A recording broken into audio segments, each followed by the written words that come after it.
मोक्ष मार्ग प्रकाशक आचार्य कल्प पंडित टोडरमल जी द्वारा रचित समस्त जिन शासन को अपने में समाने वाली अनुपम कृति, इसका अभ्यास हम कर रहे हैं। जहाँ जो धर्म के अति निकट है, ऐसा जैनी व्यक्ति कैसे धर्म से वंचित रह जाता है, निकट आकर वंचित रहने वाले स्थूल भूल से नहीं सूक्ष्म भूल से रहते हैं, है ना। तो स्थूल भूल रह जाती है तो वो जैन में ही नहीं आएगा। सूक्ष्म भूल रह जाती है, उसका वर्णन 7वें अधिकार में है, जहाँ निश्चयभाषी का प्रकरण हुआ, अव्यवहाराभाषी का प्रकरण चल रहा है। यह जीव सुखी होने के लिए धर्म के निकट आया। धर्म में कहा कि वस्तु का स्वभाव ही धर्म है। जीव नाम की वस्तु का श्रद्धान ज्ञान चरित्र यह स्वभाव है, यानी यह गुण है। और वो गुण जब स्वभाव रूप परिणमन करेंगे तो सुख होगा, मोक्ष होगा। और वही 3 गुण यदि विभाव रूप परिणमन करेंगे तो दुख होगा, संसार होगा। तो उन 3 गुणों के श्रद्धान, यानी इसमें पहला श्रद्धान गुण है। श्रद्धान गुण को सम्यक दर्शन कहते हैं। अगर सम्यक रूप परिणमन कर रहा तो सम्यक दर्शन, और मिथ्या रूप परिणमन करे तो मिथ्या दर्शन। तो सम्यक दर्शन इस गुण के, अब कह रहे सम्यक दर्शन का वास्तविक स्वरूप ये है कि हम चैतन्य परमात्मा है, भगवान आत्मा स्वरूप है। हम समझ रहे, त्रिकाली ध्रुव ऐसा बना बनाए भगवान, कारण परमात्मा, कारण शुद्ध पर्याय, द्रव्य से हम ऐसे ही है, ठीक है। परंतु जिसको ये श्रद्धा नहीं होती उसको व्यवहार सम्यक दर्शन सिखाया जाता है। तो व्यवहार सम्यक दर्शन क्या होता है? रत्नकर्ण श्रावकाचार आदि शास्त्रों में देव शास्त्र गुरु के श्रद्धान को ही व्यवहार से सम्यक दर्शन कहा है, ठीक है। कि जिसको देव का, गुरु का, शास्त्र का श्रद्धान होता है उसी को व्यवहार सम्यक दर्शन होता है, जो निश्चय का प्रतिपादन करता है, ऐसा कहा है। तो इसने देव शास्त्र गुरु के श्रद्धान में क्या विपरीतता रखी वो हमने चर्चा की है ना। कि देव को भी वो सच्चे देव को समझता नहीं है, गुरु को समझता नहीं, धर्म को समझता नहीं। और वैसे ही अब वो कह रहे हैं कि जैसे ही तत्वा सूत्र का सूत्र है, तीसरा सूत्र, दूसरा सूत्र है तत्वात श्रद्धानम सम्यक दर्शन। उन्होंने कहा 7 तत्वों के श्रद्धान ही सम्यक दर्शन है। तो ये भी कौन सा सम्यक दर्शन की बात हो रही है? व्यवहार सम्यक दर्शन की, है ना। तो व्यवहार सम्यक दर्शन का दूसरा स्वरूप होता है 7 तत्वों का श्रद्धान होना। तो 7 तत्वों के श्रद्धान में क्या मिस्टेक करता है वो अपन पढ़ रहे थे। हमने पढ़ा कि वो 7 तत्व पढ़ता है, सीखता है, सिखाता है, परंतु उसको भाव वासना नहीं होती है। जो सिखा रहा है, जो सीख रहा है, उसकी भाव वासना नहीं है, परंतु वो शब्द सीख गया, स्वयं ज्ञान बढ़ गया, लेकिन वैसा अनुभव अपने को होता नहीं है, वैसे फील नहीं होता। शब्दों के पीछे के भाव, शब्दों के पीछे के इशारे वो समझ नहीं रहा है, इसीलिए वो मिथ्या दृष्टि रहा है, ठीक है। अब और वो बात कर रहा है, हम उनकी बात कर रहे हैं कि वो जीव अजीव तत्व की क्या मिस्टेक करता है। इसकी कल हमने शुरुआत की थी पढ़ना, 225 पेज नंबर निकाल लो आप लोग, है ना। देखो 225 पे हमने ये पढ़ा था कि ये जीव का स्वरूप अजीव का स्वरूप कैसे सीखता है। तो जीव का स्वरूप कहा उसको कि ये त्रस स्थावर का भेद सीखता है, फिर गुणस्थान मार्गणास्थान आदि भेद को सीखता है। ऐसा वर्णन जो होता है वो जीव के संबंधी जो वर्णन है, ये वाला त्रस स्थावर वाला या गुणस्थान मार्गणास्थान वाला, यह जीव का व्यवहार निरूपण है, ये निश्चय निरूपण नहीं है। मतलब क्या? जीव को त्रस स्थावर कहना, जीव के गुणस्थान मार्गणास्थान कहना, ये व्यवहार कथन है। ये कर्णानुयुक्त शास्त्र के अनुसार किया गया कथन है, ठीक है। कर्णानुयुक्त शास्त्र के अनुसार किया गया कथन है, जो काहे के लिए है? जो जीव संबंधी व्यवहार ज्ञान कराने के लिए है, या व्यवहार जीव को समझाने के लिए है, ठीक है। ये इससे ज्ञान निर्मल हो सकता है हमारा, या हम कहें जब हमारे को उपयोग को अशुभ से बचाना है और जिनवानी में रखना है, धर्म में रखना है, तो कर्णानुयुक्त शास्त्रों का प्रयोग किया जाता है। उसकी सूक्ष्मता से उपयोग निर्मल भी होता है और सूक्ष्म भी होता है। सूक्ष्म उपयोग चैतन्य वस्तु को अनुभव करने में कारगर होता है, समझे कि नहीं। स्थूल उपयोग से आत्मा दिखता नहीं है, सूक्ष्म उपयोग चाहिए। तो ये जब कर्णानुयोग का अभ्यास होता है वो सूक्ष्म होता है, उससे उपयोग सूक्ष्म होता है जो आत्मानुभव के लिए कार्यकारी है। दूसरा, जो उपयोग द्रव्यानुयोग के कथनों में, प्रथमानुयोग के और चरणानुयोग के कथनों में ज़्यादा देर रुकता नहीं है, क्योंकि भाव करता वो ईजी समझ लेता है। लेकिन कर्णानुयोग समझने में बहुत काल लगता है, समझ रहे। उसको मतलब बहुत गहराई से पढ़ना पड़ता है और उसकी बहुत डिटेल्स होती है, तो उसमें उपयोग बहुत देर रह जाता है। तो उसका यही लाभ है, जितने देर उपयोग वहाँ टिक गया, समझे कि नहीं। तो उतना उसका अशुभ से बच गया, यही उसका लाभ है। तो कार्णानिक शास्त्र इसके लिए पढ़े जाते हैं, लेकिन उससे हमारा सम्यक दर्शन नहीं होगा। ध्यान से सुन लेना, सम्यक दर्शन के लिए चाहिए आत्मानुभव, भेद ज्ञान। समझ रहे कि नहीं। दो वर्ड है यहाँ पे, एक वितराग दशा और एक भेद ज्ञान। समझ रहे। तो जब भेद ज्ञान होना चाहिए और वितराग दशा आनी चाहिए। भेद ज्ञान से हो गया सम्यक ज्ञान, और कहा वितराग दशा मतलब सम्यक चारित्र। समझ रहे कि नहीं। तो हमारे को भेद ज्ञान किससे होगा, तो कहते हैं अध्यात्म शास्त्रों से होगा। ऐसा लिखा है आपने, है ना। परंतु अध्यात्म शास्त्रों में भेद विज्ञान को कारणभूत व वितराग दशा होने को कारणभूत जैसा निरूपण किया है वैसा नहीं जानता। समझ रहे कहाँ पढ़ रहे हैं अपन, जीव अजीव आश्रित तत्व का, जीव अजीव तत्व का अन्यथा रूप में चौथी लाइन पढ़ रहे हैं अपन। समझ रहे बात। हाँ, तो कह रहे हैं कि जैसा जिससे हमारे को भेद ज्ञान हो और जिससे हमारे को वितराग दशा आए, ऐसा कथन कहाँ लिखा हुआ है, ऐसा कथन अध्यात्म शास्त्र में लिखा है। समझ रहे कि नहीं। तो अध्यात्म शास्त्रों का जैसा निरूपण किया है वैसा नहीं जानता। अब अध्यात्म शास्त्रों का शिरोमणि जिसको कहा जाता है, सर्वोच्च ग्रंथ अगर कोई है तो समय सार है।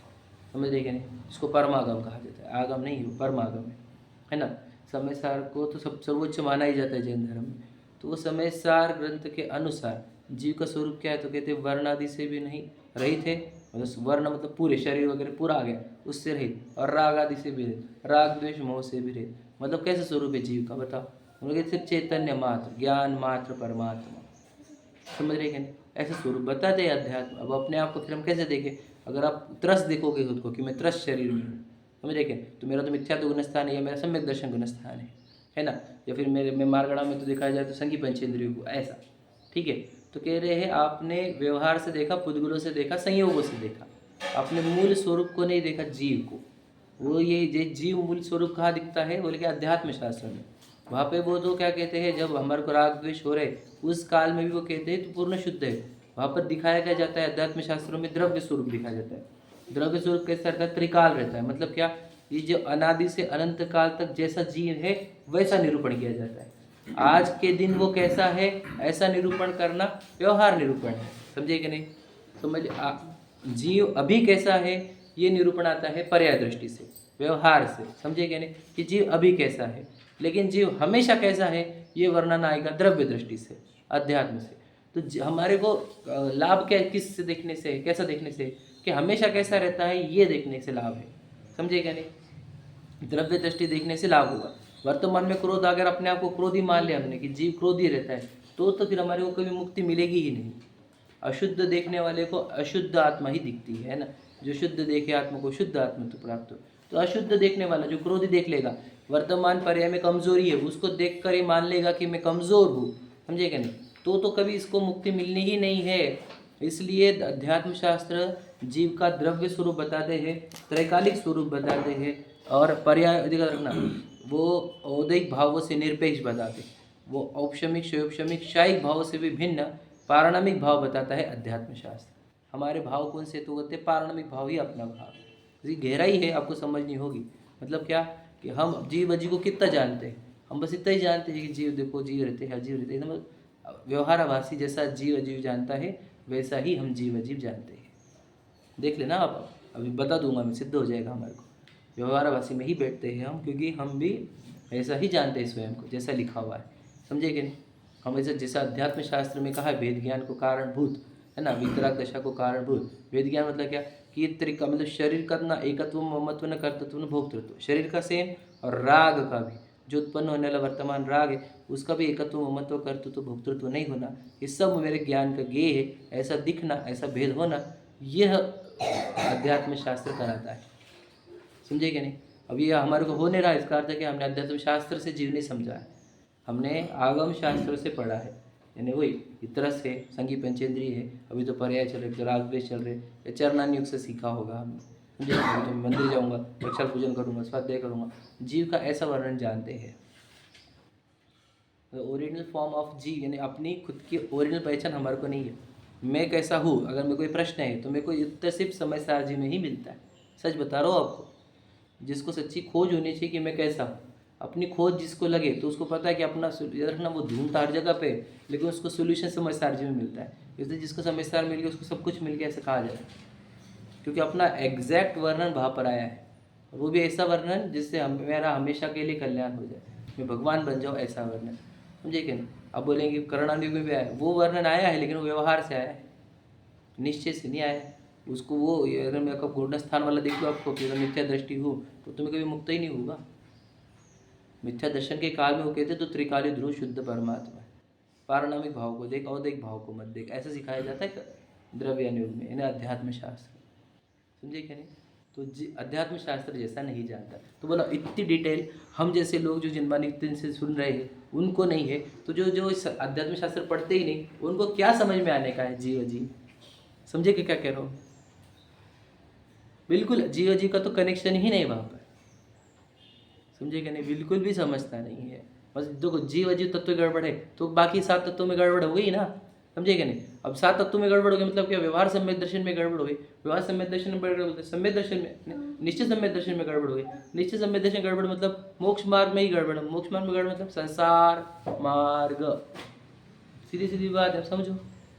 जीव अजीव नहीं समझने वाले व्यक्ति, जो भी जीव अजीव को अच्छे से नहीं समझ रहे, सीधा सीधा समझ रहे ना, उसका मोक्ष नहीं होने वाला है, बिल्कुल भी कण भर का भी मोक्ष मार्ग नहीं होने वाला है, वो संसार में ही भटकने वाला है।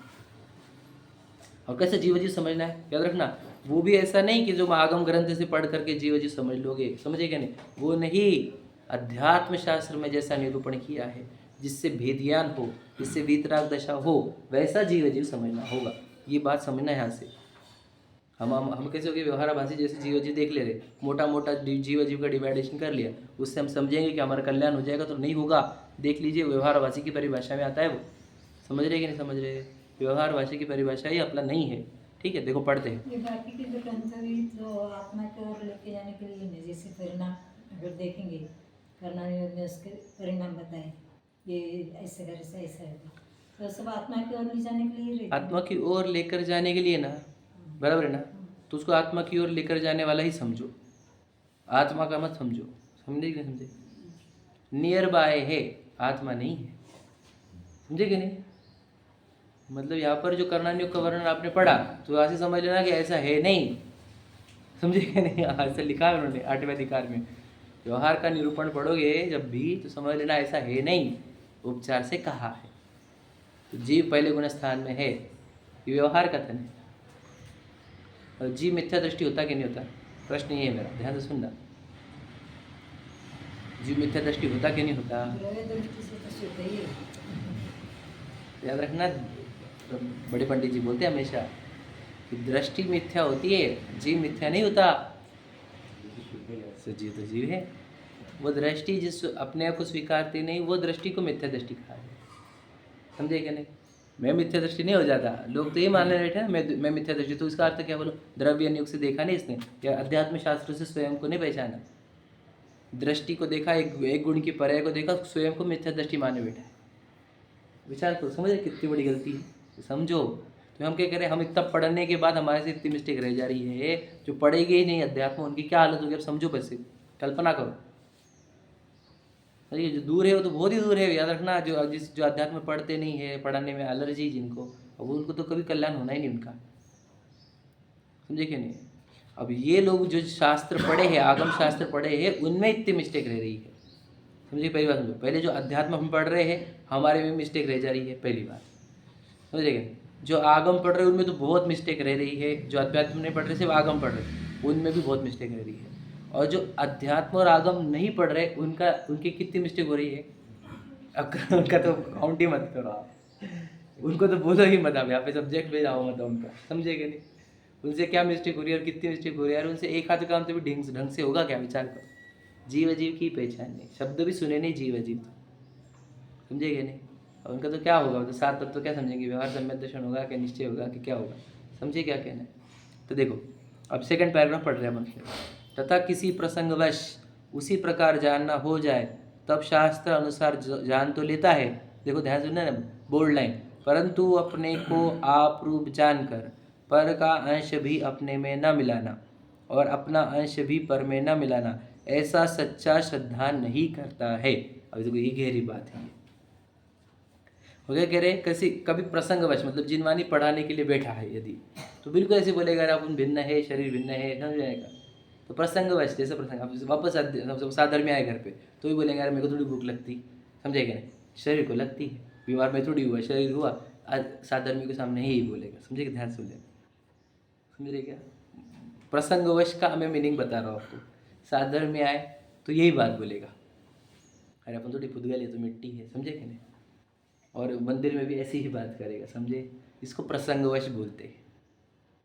प्रसंगवश सच्ची बात बोलता है, देखो शास्त्र अनुसार जान तो लेता है, हाँ, परंतु फिर देखो क्या, अपने को आप रूप जानकर पर का अंश भी अपने में न मिलाना और अपना अंश पर में न मिलाना, ऐसा सच्चा श्रद्धान नहीं करता है।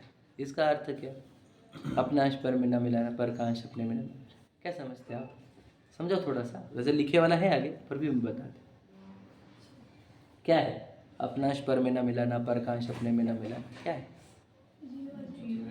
मतलब क्या, मतलब क्या, राग द्वेष किया तो उसको मान लिया कि राग मैं कर रहा हूँ, हाँ हाँ परद्रव्य मिला लिया, हाँ हाँ जीव अजीव में गड़बड़ कर दिया, शरीर को मैं मान लिया, बराबर, बोलो, हाँ बराबर, वो भी सही है ना। और थोड़ा सा गहराई में समझना होगा कि मैं बोल रहा हूँ, मैं चल रहा हूँ, मैं खा रहा हूँ, मैं पी रहा हूँ, मैं उठ रहा हूँ, मैं रोया हूँ, है ना, तो क्या कर रहे हैं हम, गलत है कुछ, पूरा ही गलत है, पूरे के पूरे पर के अंश अपने में मिला दिए, इसमें से एक भी एक्टिविटी हमने की नहीं थी, समझे क्या ये पर का अंश अपने में मिला नहीं हुआ, मैं सोया, मैं उठा, मैं खाया, मैं पिया, मैं बोला, मैंने ये किया, मैंने इतना अच्छा समझाया, मैंने ये कराया, वो कराया, मैंने इतना किया, वो किया, ये सब पर के अंश अपने में मिलाना हो रहा है, बराबर है क्या, क्योंकि देखो चलना, उठना, बैठना, खाना, पीना, बोलना, ये सब पुद्गलों के कार्य है, अब इसको हम अपने में मिला रहे हैं, समझे कि नहीं, इसको बोलते हैं पर का अंश अपने मिलाना, समझ में, अब बैठे तो मैं सुन रहा हूँ, मैं जान भी रहा हूँ, मैं बैठा भी हूँ, समझ रहे, अब क्या हो गया, सुनने वाला जो अपना अंश है, समझे कि नहीं, वो शरीर में मिलाते हैं कि शरीर सुन रहा है, शरीर समझ रहा है, जैसे विशाल समझ रहा है, ऐसा लगता है हमारा, समझे क्या कह रहा हूँ मैं, ध्यान से सुन लेना। अब क्या करता है वो कि जो दो द्रव्य के अलग अलग कार्य है उन दोनों को मिक्स कर लेता है, कोई जीव द्रव्य के कार्य को पुद्गल में मिक्स करता है और पुद्गल द्रव्य के कार्य को जीव में मिक्स करता है, समझे क्या, ऐसा स्पष्ट भिन्न भिन्न है ऐसा नहीं दिखता है उसको, किसको मुझे जो व्यवहाराभासी है उसको, हमारे जैसे, समझे क्या नहीं, दो भिन्न भिन्न कार्य चल रहे हैं, अब ऐसे इसमें ऐसा क्यों होता है, क्योंकि दो एकदम साइमल्टेनियस चलते हैं, पैरेलल, एक तो एकदम नज़दीक नज़दीक, यानी क्या, एक ही प्रदेशों में दो द्रव्य काम कर रहे हैं, दोनों एक साथ काम कर रहे हैं, दोनों में निमित्त नैमित्तिक संबंध भी है। अब इतना होने से क्या होता है, अब इतने सूक्ष्मता तो इसके अंदर है नहीं, ना इसके अंदर स्वयं की इतनी सूक्ष्मता है, ना जिनवानी इतनी सूक्ष्मता से पड़ी, बराबर है, सुनी भी तो एकदम उपेक्षा बुद्धि से थोड़ा थोड़ा सुन लिया, कभी सुना कभी नहीं सुना, आधा नहीं सुना, कभी आए कभी नहीं आए, अब ऐसे, अब फिर ऐसे तो वो सूक्ष्मता पकड़ में भी नहीं आएगी, बात समझ रहे क्या नहीं, तो कहना क्या है कि वहाँ एक ही एरिया में है, प्रदेश सेम, समझ लेना, हाँ, और साथ में एक साथ होगा, समझे क्या नहीं, और निमित्त नैमित्तिक संबंध भी होगा, तीन चीज़ समझो आप, तो तीन चीज़ें हो रही है वहाँ पर, हाँ, तो जो जिनवानी को गहराई से पढ़ेगा नहीं, निमित्त उपादान चैप्टर समझेगा नहीं, प्रदेश भिन्नता, चार अभाव, ये समझे, ये समझेगा नहीं, उसको तो कभी समझ में नहीं आने का कि मैं बोल नहीं रहा, मैं तो जान रहा हूँ जब शरीर बोलेगा तो कस के लगेगा नहीं कि मैं नहीं बोल रहा, पता होगा, इम्पॉसिबल लग रहा है कि नहीं हमारे को, कि शरीर बोल रहा है और हमारे को लगे नहीं कि मैं बोल रहा हूँ, ये पॉसिबल है, बोलो, इसी के बाद तो समझेगा कि ये भाषा वर्ग नहीं पता है। सिर्फ वो बोलने से हो गया भाषा वर्गणा, वो क्या समझ रहे क्या नहीं समझे, नहीं पर ये तो कंसेप्चुअली हम जानते हैं भाषा वर्गणा का कार्य, समझे क्या नहीं, ध्यान से सुन लेना, पर हम दिखता है क्या हमारे को, ये कौन बोल रहा है ये तो हमको पता है, भाषा वर्गणा का कार्य, लेकिन बोलते वक्त लग रहा है कैसा हमारे को कि मैं बोल नहीं रहा, क्योंकि बताओ प्रदेश एक है, पैरेलल है मेरे राग का और उसके शरीर के बोलने का, समझ रहे क्या नहीं, दोनों एक साथ चलेंगे, और तीसरा क्या, ज्ञान भी चल रहा है साथ में, ठीक है, और राग का और शरीर के बोलने का निमित्त नैमित्तिक संबंध भी है। अब ये एक ही प्रदेशों में इतने काम चलेंगे तो हम स्थूल बुद्धि खिचड़ी कर देता है, समझे क्या नहीं, मित्र होने के बाद भी फिर भी जैसे चलता रहा है। जैसे दृष्टांत के दिया जाता है समय सारजी में हाथी का। हाथी घास नहीं खा रहा था, समझे कि नाराज हो गया था, बोले थे ना, नाराज हो गया तो क्या किया, घास में गुड़ के ढेले डाल दिए, तो उसको लगने लग गया कि घास ही मीठी है, ऐसा दृष्टांत दिया जाता है, समझे कि नहीं, समय सारजी का दृष्टांत। तो उसको स्वाद भेद नहीं आते क्या, कि ये जो निरस स्वाद है वो घास का है और जो मीठा स्वाद है वो गुड़ का है, समझे कि नहीं। तो वो हाथी कैसा है, स्थूल बुद्धि है, वो तो इतना शार्प है नहीं, समझे कि नहीं। तो वैसे ही यहाँ पर एक जानने का स्वाद है, एक राग का कड़वा स्वाद है और एक मिट्टी का जड़ स्वाद है, समझे, ध्यान से सुन लेना क्या कहा, मिट्टी का जड़ स्वाद, राग का दुख रूप स्वाद और ज्ञान का शांत रूप स्वाद, ऐसे तीन स्वाद भेद नहीं जानता। इसका अर्थ क्या, वो शिकंजी का भी दृष्टांत है, शिखरण का भी, श्रीखंड का भी एग्जाम्पल है कि नहीं। तो वहाँ पर भी तीन है, देखो इसमें शिकंजी में शक्कर है, नमक है, नींबू है, बराबर है। तो एक ही समझता है, समझे कि नहीं। और श्रीखंड में भी खट्टापन शक्कर का, खट्टापन दही का, मीठापन शक्कर का, वहाँ पर भी दो स्वाद भेद नहीं करता, समझ रहे कि नहीं। तो जिसको जो स्थूल बुद्धि रहता है उसको स्वाद भेद नहीं करते आता, समझे कि नहीं। तो वैसे ही यहाँ पर भी तीन स्वाद बताए मैंने, समझे, तीन स्वाद बोलो स्तुति, कौन से बोले।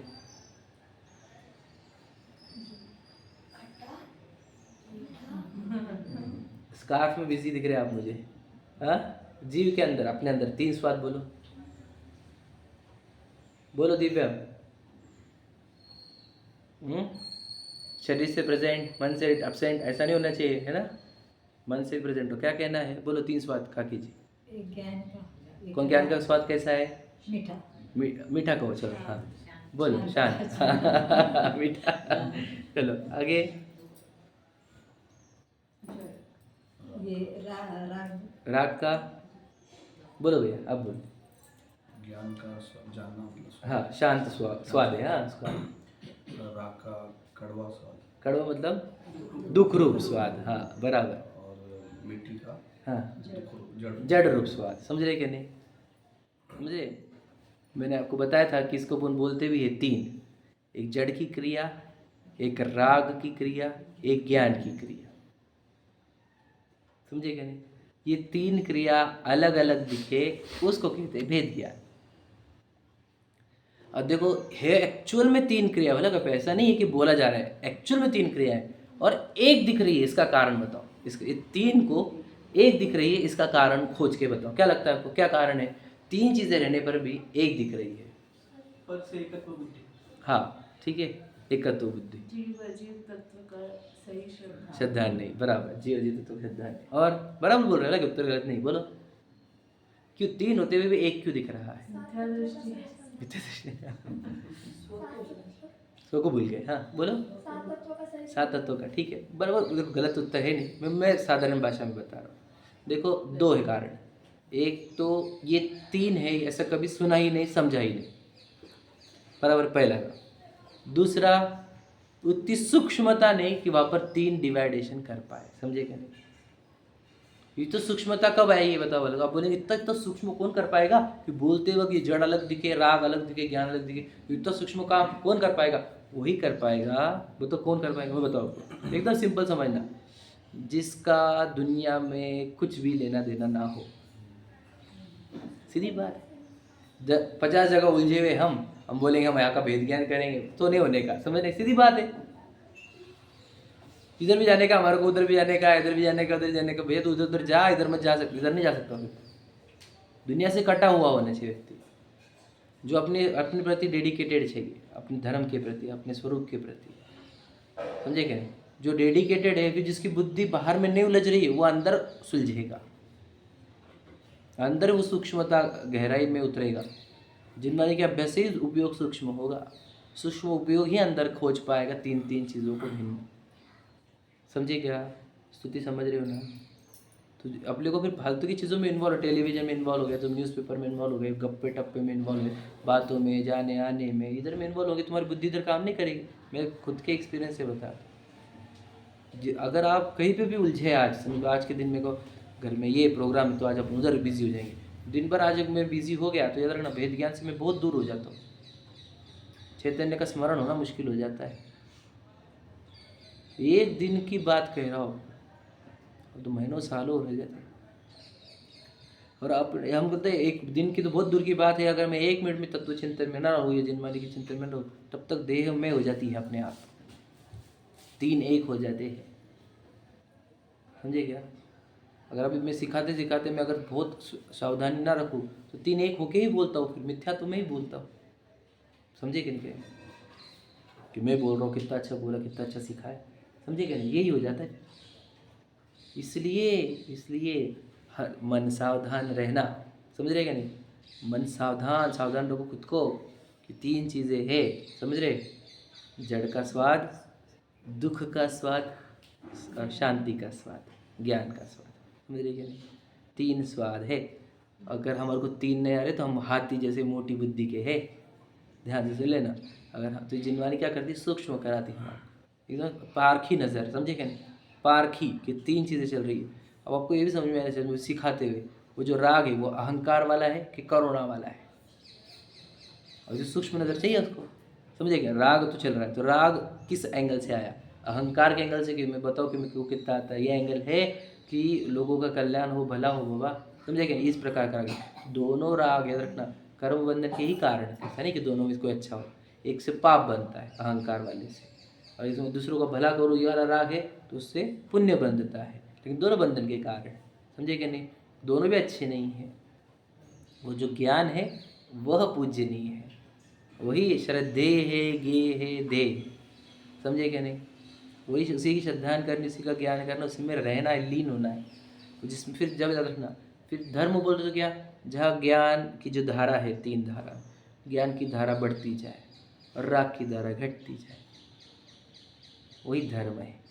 राग की धारा खत्म हो जाए, ज्ञान धारा ही रह जाए, वही मोक्ष है, समझे क्या नहीं? अब अज्ञानी के जीवन में कौन सी धारा रहती है, प्रश्न ये है मेरा। अज्ञानी के जीवन में कौन सी धारा रहती है?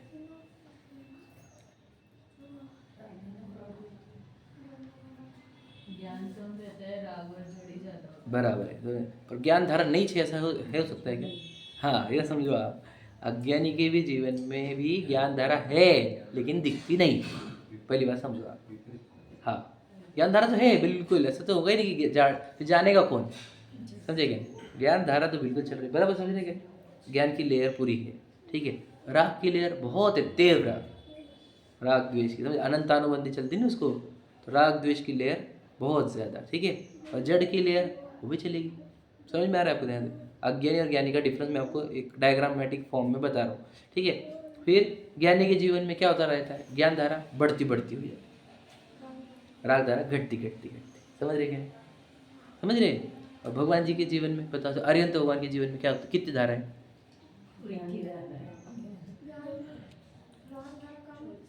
अरिहंत भगवान की, अरिहंत भगवान की, अरे बाप रे, अरे वीतरागी हुए ना सर्वज्ञ नहीं होते, समझे क्या? राग नहीं वहाँ पर, तो कौन सी धारा है वहाँ पे? ज्ञान धारा और जड़ धारा। अरिहंत के केस में शरीर है और सिद्धों में सिर्फ ज्ञान धारा है। शरीर के प्रति वो नहीं है, एक तो हमने बोला ही ना, फिर देखो राग धारा नहीं मतलब क्या हो गया, मतलब कुछ भी नहीं ना, बीच में कनेक्शन कुछ नहीं है, बस दोनों पैरेलल चल रहे क्या नहीं है, समझ रहे? पैरेलल। वहाँ पर भी याद रखना, अरिहंत दशा प्रकट होने पर भी देह एक ही प्रदेश में है अभी भी, याद रखना, मेरे को बोलना ही है, समझाना क्या, समझे क्या? देह सेम एरिया में है जो एरिया में मैं हूँ, यहाँ पर अरिहंत दशा प्रकट हो चुकी है, मेरा केवल ज्ञान प्रकट हो गया, अनंत सुख प्रकट हो गया, तब भी देह की स्थिति है, ये बताना था मुझे। ये जो दिव्य ध्वनि खिल रही वो तो राग से नहीं होता चलो दोनों का क्वेश्चन सेम है तो बता देता हूँ। सिर्फ तीर्थंकर का दिव्य ध्वनि ही ऐसी होती है जहाँ 0 राग रहने पर भी दिव्य ध्वनि खिलती है, याद रखना। बाकी जीवों की जो दिव्य यानी जो भी बोलते हैं वो राग निमित्त रहता है तब वचन निकलते हैं, तो इसलिए मुख से निकलते हैं, उनके वचन पूर्ण सर्वांग से निकलते हैं बिना राग के, वो वीतराग दशा में ही उत्पन्न, इसीलिए वो उपदेश दिव्य है। दिव्य का कारण तो वही है कि फिर राग ना होते हुए भी इतना भारी उपदेश आ कैसे रहा तो अरंत दशा में राग नहीं है, अरंत राग रहे बिना, याद रखना, राग रहे तो अरंत दशा आती नहीं, वीतरागी होता नहीं तो सर्वज्ञ कैसे होगा, राग 10वें गुण स्थान में अंत होता है, समझे ना भैया। 12वें में तो वितरागी होता है वो, समझे क्या नहीं। 10वें के अंत में हो जाता है, 12वें की शुरुआत में समझ लीजिए। तो 12वें में वितरागी हुआ है, 13वें में वो सर्वज्ञ हुआ है। तो अनंत दशा में भी क्या है बोलो, ज्ञान धारा भी है और जड़ धारा है। सिद्ध भगवान में सिर्फ ज्ञान धारा है। मिथ्या दृष्टि में तीनों धारा है, लेकिन ज्ञान धारा पहचानने में नहीं आई है। सम्यक दृष्टि उसी को कहते हैं जिसको ज्ञान धारा और राग धारा, जड़ धारा भिन्न भिन्न दिखती है, समझे क्या नहीं। जड़ की धारा, राग की धारा, ज्ञान की धारा, इसी को क्या कहते हैं, वो सम्यक दृष्टि क्या बोलता है, मैं रंग राग से भिन्न, समझ में आया कि नहीं। तो रंग मतलब कौन सी, जड़ धारा, राग मतलब कौन सी, राग धारा, समझे क्या नहीं। और भिन्न मतलब वो मैं ज्ञानानंद स्वभाव हूँ, तो वो जो ज्ञान धारा है, समझे क्या नहीं। जिसको तीन दिखे, तीन के तीन दिखे वो भेद ज्ञानी, जिसको एक दिखे वो मिथ्या दृष्टि, समझे क्या नहीं। तो जब ये तीन होंगे तो समझना हमारे को जीव अजीव समझे। अब हमारे जैसों को कठिन पड़ रहा है, जो नहीं पढ़ेंगे उनका क्या होगा विचार करो। उनकी तरफ बहुत दूर दूर तक कोई कनेक्शन नहीं, समझ में आ रहा है। तो ये था अपनांश पर में न मिला ना परगांश, मतलब क्या, ज्ञान धारा और राग धारा भिन्न भिन्न दिखे, ज्ञान धारा जड़ धारा भिन्न भिन्न दिखे। जब ये तीनों धारा भिन्न दिखेंगे तब समझेंगे हम कि आप अपना अंश पर में न मिलाते, पर का अंश अपने में न मिलाते, समझे क्या नहीं। उन्होंने दृष्टांत भी दिए, देखो जैसे अन्य मिथ्या दृष्टि निर्धार बिना पर्याय बुद्धि से जान पने में व वर्णादि में अहम बुद्धि धारण करते हैं। मतलब क्या कि देखो मैं कितना सुंदर दिखता हूँ और मैं ब्रिलियंट भी हूँ, मिथ्या दृष्टि, समझे क्या नहीं।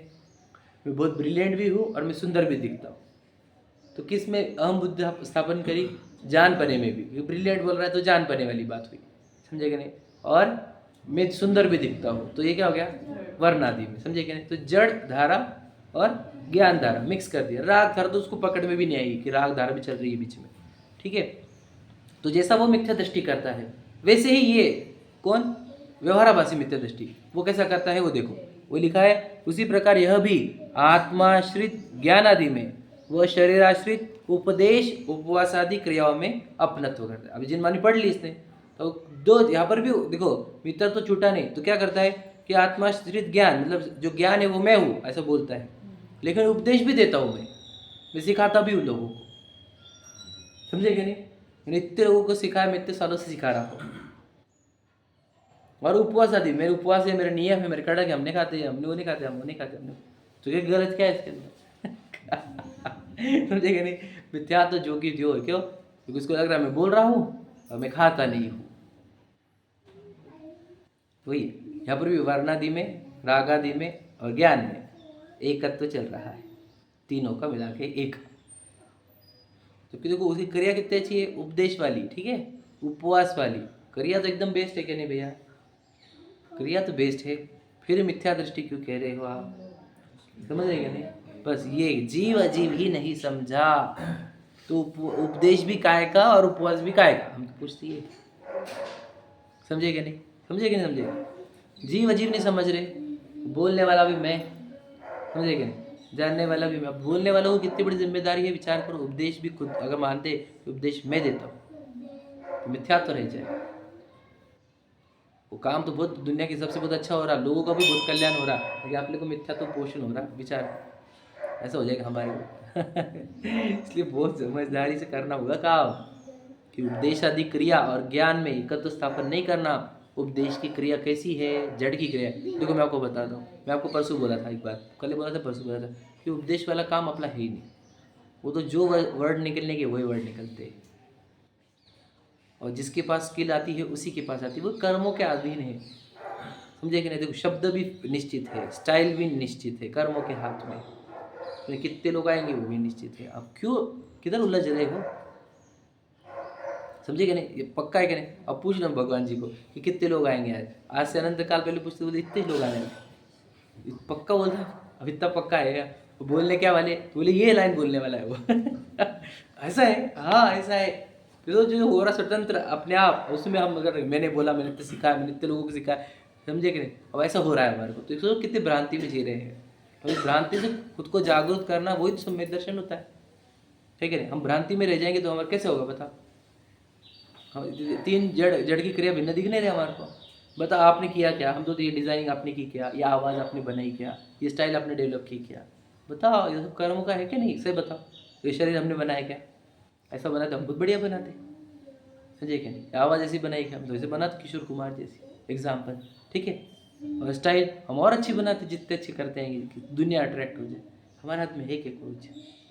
और शब्द ये वाला बोलो आज, तो हम बोलेंगे सोच के थोड़ी आते क्या बोलना है, क्या प्लान करके आते हैं, समझे क्या नहीं? वो तो जो सहज योग्यता से निकलता है, समझे क्या नहीं? वो भी आपको जो सुनने का होगा, आपके भाग्य में एक एक शब्द जो जो होंगे वही निकलेंगे, मेरे बोलने पे निकलेंगे नहीं, समझे क्या नहीं? अब इतनी गहराई हमको समझनी होगी, तब हमको भेद ज्ञान होगा कि यार मैं बोला नहीं हूँ, ये तो हो रहा है अपने आप, समझे क्या नहीं? नहीं तो फिर मैंने बोला, मैंने सिखाया, मैंने ये, समझ रहे क्या नहीं? तो क्या हो जाएगा? मिथ्यात्व, मतलब क्या? जीव अजीव ही नहीं समझे। पुद्गल की जो उपदेश की क्रिया थी, या पुद्गलों की जो उपवास वाली क्रिया थी, उसी को मैं मानेगा, मतलब क्या? अजीव और जीव नहीं समझ रहे हैं। इतना गहराई से हमको समझना होगा। शरीर की जो, याद रखना, शरीर को उपवास कब होता है, उसका भी कनेक्शन है, याद रखना, आपको गहराई समझना होगा।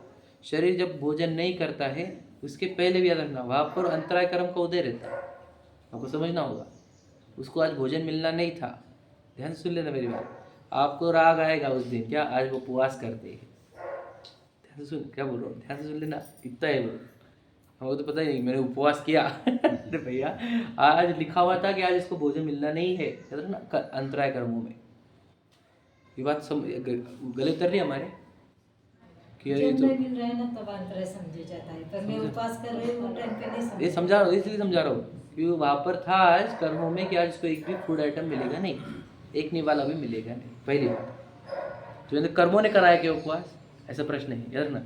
देह ने जो नहीं खाया वो तो कर्मों ने ही कराया है, पहली बात समझ लीजिए। दूसरा, ये उपवास करने का भाव तो हमने किया ना, वो राग भी कर्मों का ही है, समझे क्या? ध्यान से सुन लेना, अब इतनी गहराई समझनी होगी, ठीक है। मुझे सुबह सुबह राग आ गया, हमारे को उपवास करते, याद रखना, उसी दिन आएगा जिस दिन उपवास का आज क्रिया होने वाली थी देह से, उसी दिन वो राग आएगा। और किसी दिन बहुत कल डिसाइड करता कल उपवास करूंगा, लेकिन सुबह से लग रहा है कि यार नहीं यार आज नहीं होगा अपने से समझे क्या नहीं? तो कहना क्या है कि वो राग भी कर्मकृत, वो भोजन नहीं किया वो भी कर्मकृत, समझे क्या नहीं? और इसको क्या लग रहा है, मैंने उपवास किया, तो ये होता है गड़बड़। मिथ्यात्व पोषण इसी को कहते हैं कि उपदेश की क्रिया का भी बता दिया और उपवास की क्रिया का भी बता दिया। अब मुझे बताओ, अब बताओ, बच्चों को संस्कार देने पड़ेंगे कि नहीं? बताओ, फिर व्यापार करना पड़ेगा कि नहीं? अपने आप हो जाएगा क्या? प्रश्न नहीं, अब व्यापार अपने आप हो जाएगा, करना नहीं पड़ेगा? बताओ, अपने आप हो जाएगा, पैसे आ जाएंगे अपने आप, हाथ पे हाथ धरे बैठे, उस समय हमारे वैसे भाव बस। समझ रहे क्या नहीं? जितना पैसा आने का है, समझ लेना, उसके लिए एक्टिविटी देह की हो जाएगी, और वो देह की एक्टिविटी के टाइम पे वो भाव भी हो जाएंगे, समझे क्या नहीं? तो वो तो ऑटोमेटिक हो रहा है ना, कब करने का मन है, तत्समय की योग्यता से होगा, समझे कि नहीं समझे? ध्यान से सुन लेना। अब और गहराई सुन जाए तो फिर अगर फिर वो राग तो कर्मों ने किया ऐसे बोल रहे हैं आप, ऐसे नहीं बोल रहे हैं आप, कर्मों ने कराया ऐसे जबरदस्ती कराया ऐसा नहीं है। वहाँ पर हमारा परद्रव्य का लक्ष्य अपने आप रहता है, हम ऐसे नहीं करते कि कर्म ये निमित्त उपादान गड़बड़ नहीं कर रहे हैं, हम ये भी समझ लें कि वहाँ पे कर्म का उदय रहता है और हमारा लक्ष्य कर्मों की ओर रहता है, इसलिए वैसे भाव आते हैं हमारे, समझ रहे कि नहीं? थोड़ा सा और मतलब और क्या हो रहा हो, सूक्ष्मता में जाना होगा। गहरे गहरे मोती, समझे कि नहीं? मोती गहरे में मिलाएंगे, ऊपर पर मिलने के नहीं। क्यों जाना हमने डिटेल में? आप तब तक निश्चिंत निर्भर नहीं हो सकते, फिर आपको बर्डन रहेगा करने का। अब उतरो, आपका पूरा जिंदगी भर का बर्डन खत्म हो जाएगा। यदि आपको पता चल गया कि देह का एक एक मिनट का एक एक सेकंड का हिसाब कर्म के पास है, तो आपको देह के पूरे विकल्प बंद हो जाएंगे। और बच्चे का भी कर्मों के हिसाब से, तो बच्चों के भी विकल्प बंद हो जाएंगे। वो राग करने का, वो राग भी कर्मों के हाथ में, तो वो भी विकल्प बंद हो जाएगा। अब पर्याय भी अपने आप हो रही है, उसका भी छोड़ दो। अब करने का क्या? कुछ नहीं करने का, यही स्वभाव है, यही धर्म है हमारा। तभी गहराई में उतरोगे तो इस पोजीशन पे पहुंचोगे कि कुछ करने का नहीं। तीनों धारा चल रही ना अपने आप, बह रही ना धारा। आप लोग क्या करना है? धारा मतलब क्या होता है? फ्लो, है ना? वापस से फ्लो चल ही रहा है, तो फ्लो में क्या करने का है, उल्टा तुम अड़ाओ मत फ्लो को, बराबर चल रहा है। जड़ का फ्लो चल रहा है, बोलने का, चलने का, खाने का, पीने का, उठने का, बैठने का, जड़ का फ्लो चल रहा है। एक राग का फ्लो चल रहा है, ये करो वो करो, इधर जाओ उधर जाओ, अशुभ राग। और एक ज्ञान का फ्लो चल रहा है। आप ज्ञान के फ्लो पे रहो। ज्ञान के फ्लो पे रहने के लिए क्या करना होगा आपको जिनवानी पढ़नी होगी, सूक्ष्मता में उतरना होगा, समझेगा नहीं? यही उपाय है। आपको ज्ञान के फ्लो को और राग के फ्लो को, जड़ के फ्लो को भिन्न भिन्न देखो, भेद ज्ञान तक पहुंच जाओ। उसके बाद कुछ भी मत करो उसके बाद जो हो रहा है समझेगा नहीं? भेद ज्ञान तक सूक्ष्म अभ्यास करो, समझेगा नहीं? भेद ज्ञान के बाद कुछ भी नहीं करना है आपको, समझेगा नहीं? भेद ज्ञान तक बुद्धिपूर्वक आपने जिनवाणी के अभ्यास में लगना चाहिए, समझेगा क्या कहा? वेद ज्ञान के बाद तो वो भी नहीं करना है आपको, वो सहज होते रहेगा सब, समझ रहे? तो वेद ज्ञान तक नहीं पहुँचे मतलब अभी हमारी जर्नी बाकी है। सेटिस्फाइड मत हो जाओ कि मैं तो अब इतना करने लगे, अब क्या करने की जरूरत है। जब तक तीन भिन्न भिन्न ना दिखे तब तक शांत बैठना नहीं, समझ में आएगी नहीं? तब तक जिनवाणी का अभ्यास, सूक्ष्म अभ्यास, अंदर गहराई में उतरना, सूक्ष्मता से देखना, जड़ की क्रिया, राग की क्रिया, ज्ञान की क्रिया, देखते रहो देखते रहो देखते रहो। जिस दिन ज्ञान भिन्न दिखने लग गया राग और देह से, समझ लेना, उसके बाद आपको कुछ भी करना नहीं है, उसके बाद सब होना है, समझिए नहीं? बस इतना ही काम करना है। और ये काम नहीं हुआ तो बाकी कुछ काम कर रहे दुनिया भर के, समझिए नहीं? इसलिए ये पहला काम करने जैसा है। चलो समय हो। सहजानंद